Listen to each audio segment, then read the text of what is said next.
اللہ نے قرآن میں فرمایا اپنے نبی پاک صلی اللہ تعالیٰ علیہ وسلم کی سیرت کے متعلق، لَقَدْ كَانَ لَكُمْ فِي رَسُولِ اللَّهِ أُسْوَةٌ حَسَنَةٌ، بے شک تمہارے لیے رسول اللہ کی زندگی سب سے بہترین نمونہ ہے۔ کسی اور کی زندگی کے متعلق تو ہمیں نہیں معلوم، لیکن رسول اللہ کی زندگی پوری کائنات کے لیے آئیڈیل ہے، اور اگر ان کا ہی امتی، ان کا ہی کلمہ پڑھنے والا اگر ان کی سیرت سے واقف نہیں ہوا تو ظاہر سی بات ہے وہ قدم قدم پر ٹھوکریں ضرور کھائے گا۔ ہر جگہ اسے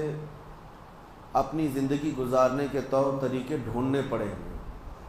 لیکن کاش مسلمان کو اپنے نبی پاک صلی اللہ تعالیٰ علیہ وسلم کے زندگی پاک کے طور طریقے معلوم ہو جائیں تو گویا کہ اس کی زندگی پوری روشن ہوگی، اور اسے کہاں قدم رکھنا ہے کہاں نہیں رکھنا ہے یہ خود بخود پتہ چلے۔ اسی لیے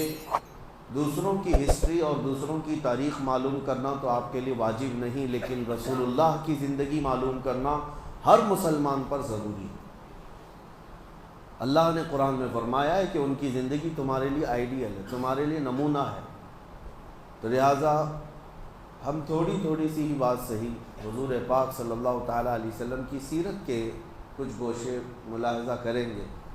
لیکن سیرت مصطفیٰ صلی اللہ تعالیٰ علیہ وسلم پڑھنے کے آداب بھی ہیں، سننے کے آداب بھی ہیں۔ فرمایا گیا کہ اس کو کہانیوں کی طرح نہ بیان کیا جائے نہ کہانیوں کی طرح سنا جائے۔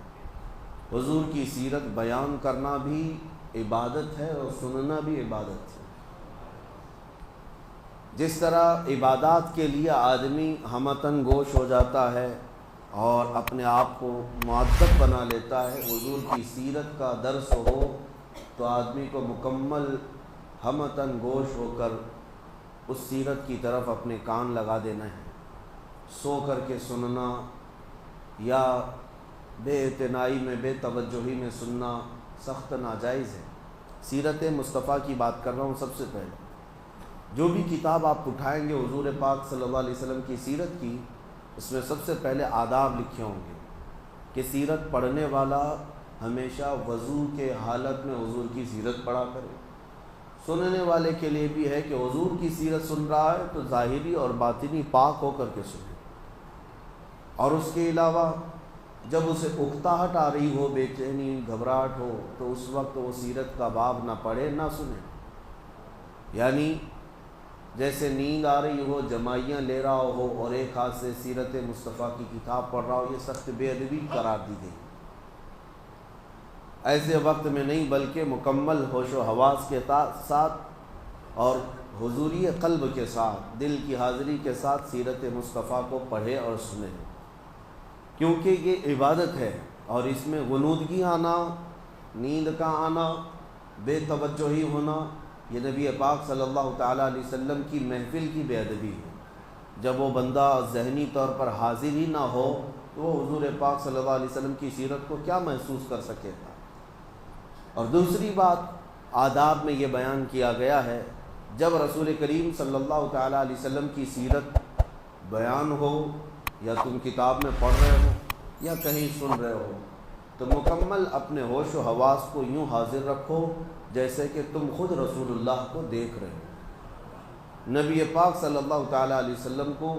دیکھنے کے تصور کے ساتھ پھر سیرت پڑھے۔ اسی لیے سیرت کے کئی گوشے ہیں۔ سیرت جو ہے کس کو کہا جاتا ہے؟ زندگی کے پورے طور طریقے جو بھی ہیں ان سب کے مجموعے کا نام سیرت ہے۔ اس میں جس کی سیرت بیان کی جا رہی ہے اس کی عمر بھی ہوتی ہے، اس کی زندگی کے شب و روز بھی ہوتے ہیں، بچپن بھی ہے، جوانی بھی ہے، اور شادی کی زندگی بھی ہے، تجارت کی زندگی بھی ہے، معاملات بھی ہیں، عبادات بھی ہیں، عادات بھی ہیں، سب کل ملا کر کے جو زندگی کا نچوڑ ہوتا ہے اس کو سیرت کہا جاتا ہے۔ تو ہم نبی پاک صلی اللہ علیہ وسلم کی سیرت کو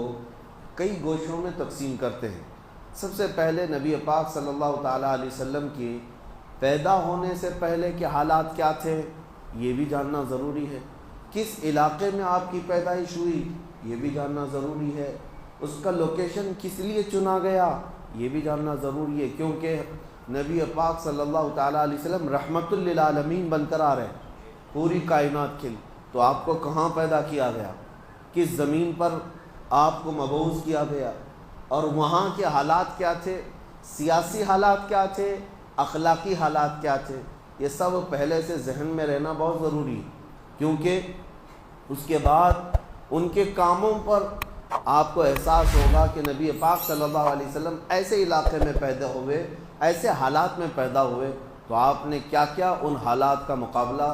کرنے کے لیے تجاویز اختیار فرمائی، یہ آپ کو اچھے طریقے سے احساس ہو سکے گا۔ سب سے پہلی چیز، پوری دنیا کا ایک لوکیشن ایسا ہے مکہ مکرمہ، جس کو سینٹر کہا جاتا ہے کئی علاقوں کے اعتبار سے، مرکزی حیثیت حاصل ہے مکہ مکرمہ کو، اور سخت سنگلاخ زمین، پتھریلی سرزمین ہے، آس پاس سارے علاقے پتھریلے ہیں، اور یوں سمجھ لیں کہ کوئی وہاں پر آب و گیاہ نہیں، سبزے نہیں، اور کھیتی باڑیوں کا رواج نہیں، ایسی ایک سخت زمین ہے، لیکن لوکیشن کے اعتبار سے ایک ایسی سینٹرل زمین کہ اس زمانے میں بھی پوری دنیا بھر سے لوگ تجارت کی غرض سے بھی، عبادت کی غرض سے بھی مکہ مکرمہ ضرور آتے تھے۔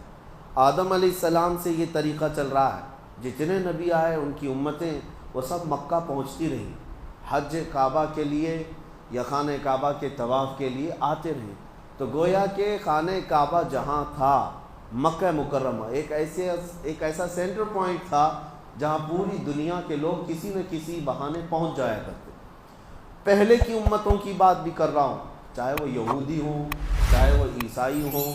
ان کے دور میں بھی خانہ کعبہ کا حج رہا ہے، کسی نہ کسی صورت مکہ مکرمہ پہنچتے ہیں۔ تو ایک ایسے سینٹر پوائنٹ کو چنا گیا نبی پاک صلی اللہ تعالیٰ علیہ وسلم کی پیدائش کے لیے کہ رحمت للعالمین کو ایسے جگہ اللہ نے پیدا کیا جو پوری دنیا میں آنے والوں کا ایک مرکز تھا، تاکہ اس مرکز سے میرے آقا کی رحمت پوری کائنات میں پھیل سکے، اور ایسی جگہ جو چیلنجز بھری ہوئی ہے،